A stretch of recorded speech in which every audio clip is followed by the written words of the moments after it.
હા એક્ઝામ પતી હો. તો હવે શું પ્લાન છે ગાઈસ? ચલો ગોવા જઈએ.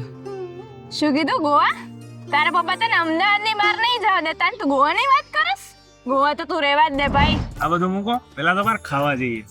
અમે તો નહીં જાવીએ. કેમ તમારો શું પ્લાન છે? ધવલ કુમારજી દ્વારા સંગીત મેં સુંદરકાંડ મહાપાઠનું આયોજન છે. અમે તો જઈ રહ્યા છીએ. અમે આવી શકીએ? હા કેમ નહીં, જરૂરથી બધા જ આવી શકે છે. હનુમાન જન્મોત્સવ અને મહાપ્રસાદનું બી તો આયોજન હોય છે. મેં તો મારા પરિવારના પાસ લઈ લીધા છે. મેં પણ મારા પરિવારના પાસ ઓફલાઈન નજીકના સેન્ટર પરથી મેળવી લીધા છે. ઓ ધવલ કુમાર, એમનો પાઠ તો મારા બા દાદા દર મંગળવાર અને શનિવારે સાંભળે છે. તો આ વખતે ઈચ્છા છે કે એમને લાઈવ સંભળાવું. હવે ફાઇનલ થયું. હવે આપણે શનિવારે 6:30 રાધે ફાર્મમાં મળીશું. ઠીક છે? જય સિયારામ. જય શ્રી રામ.